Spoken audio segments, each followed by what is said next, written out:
Sem esses critérios diagnósticos, nós não podemos considerar uma hipótese diagnóstico em TDAH. No vídeo de hoje, nós vamos falar um pouquinho sobre os critérios diagnósticos de um possível TDAH. Olá, meu povo! Eu sou Isis Paiva, psicopedagoga, e ajudo você a transformar seus atendimentos com conhecimento prático e direto ao ponto.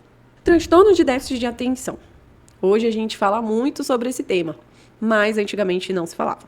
E para se ter um diagnóstico de TDAH, nós precisamos passar por uma bateria de avaliação, tanto psicopedagógica como neuropsicológica. A partir dessa avaliação, o psiquiatra ou neuropediatra vai fazer o diagnóstico da criança ou do adulto. Mas para chegar nessa hipótese diagnóstica, nós temos um grande caminho a percorrer. E para percorrer todo esse caminho, nós não podemos deixar de lado os critérios diagnósticos do DSM-5. É aqui nesse manual que está escrito tudo detalhado, o que é o TDAH. E para a criança ser considerada TDAH ou adulto ser considerada TDAH, nós temos todos os critérios que nós precisamos utilizar. Mas você sabia que o psicopedagogo ele pode fazer avaliação de TDAH tanto em adulto como em crianças e adolescentes? Sim, nós podemos fazer. Mas, como eu disse, a gente não pode deixar de levar em consideração o principal, os critérios diagnósticos para um possível TDAH. E sem esses critérios, não pode ser TDAH. Nós precisamos levar em consideração tudo que o DSM-5 nos orienta. Dentro desses critérios, nós temos 3 subtipos de TDAH. TDAH do tipo desatento, que é aquela criança que tem a desatenção muito mais prejudicada do que a hiperatividade. Nós temos também o TDAH do tipo imperativa, onde a desatenção ela está mais escondida e a hiperatividade ela se destaca ainda mais. A gente costuma dizer no meio da área psicopedagógica que esse TDAH ele é muito raro. É muito difícil você ver uma criança apenas imperativa e não ter a desatenção ali também muito presente. E nós também temos o TDAH do tipo combinado, que é a criança que, além de desatenção, ela também apresenta a hiperatividade. Todos esses tipos de TDAH você encontra dentro do DSM-5.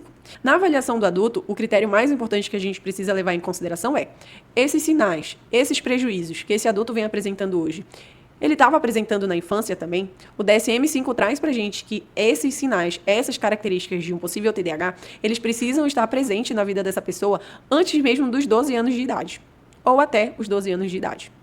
Sabemos que esses prejuízos estão presentes durante a infância, mas como antigamente não se falava muito sobre esse transtorno, então não era muito investigado. Então nós precisamos saber. Não existe o TDAH, virei TDAH hoje eu sou TDAH, amanhã eu não sou. Não, o TDAH, ele percorre a vida toda da criança, desde a fase do desenvolvimento, que é a fase ali da infância, até a fase adulta. Não existe eu era TDAH e hoje eu não sou mais. Hoje o TDAH, ele não tem uma cura. O que nós temos são terapias para você melhorar os sinais e as características que vêm prejudicando você no seu dia a dia.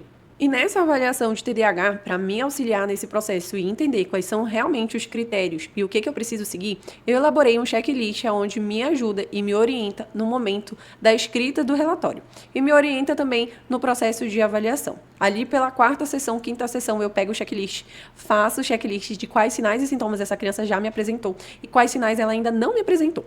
E o adulto também. Caso você tenha interesse em adquirir todos esses checklists, é só acessar o primeiro link aqui na descrição. Mas vamos lá falar um pouquinho sobre esses critérios diagnósticos. Vou trazer aqui para vocês os critérios diagnósticos de uma forma muito simples. Mas lembrando que para você fazer a avaliação, você precisa ter o checklist ou o DSM-5 junto com você. Um dos critérios diagnósticos que o DSM-5 traz pra gente é a questão da desatenção.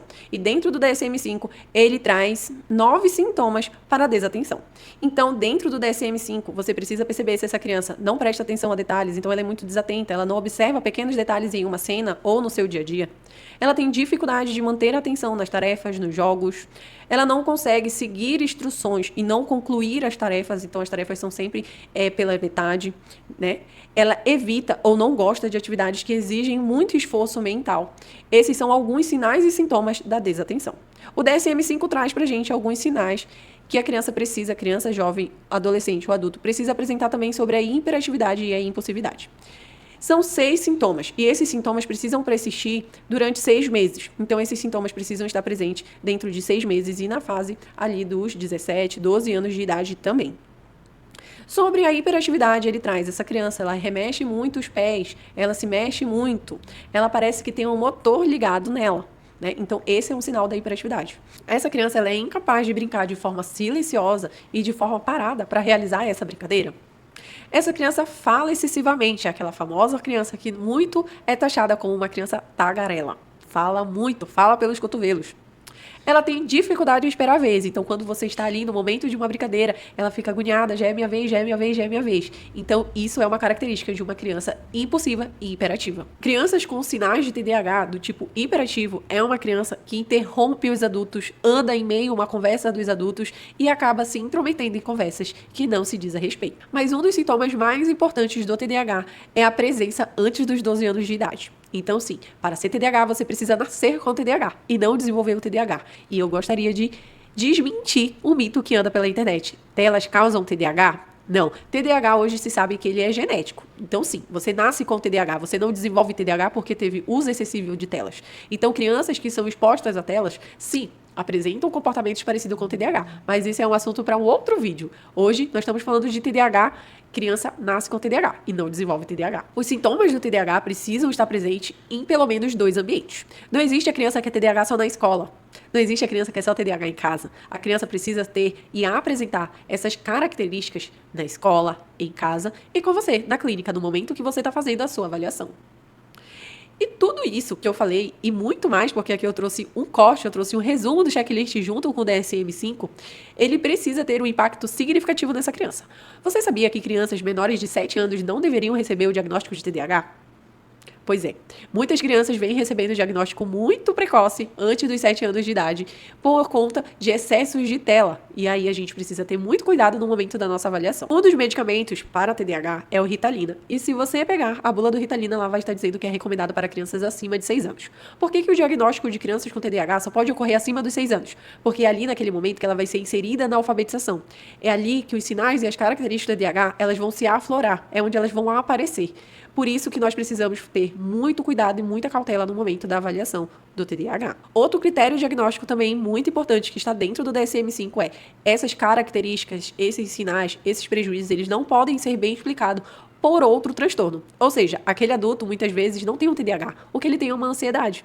Então, muitos sinais do TDAH podem ser confundidos com uma ansiedade. Por isso que a avaliação psicopedagógica e a avaliação neuropsicológica, elas precisam estar interligadas. Os profissionais precisam se entender e compreender. Vale lembrar que a ansiedade ela só pode ser avaliada e só pode ser investigada por um profissional qualificado, psicólogo ou neuropsicólogo. Mas e aí, você conhecia já as características do TDAH? Você sabe fazer a avaliação de uma criança com TDAH com suspeita desse transtorno? Se você gostou desse vídeo, não se esqueça de se inscrever no canal, curte aqui esse vídeo e coloca aqui nos comentários se você já conhecia algumas dessas características.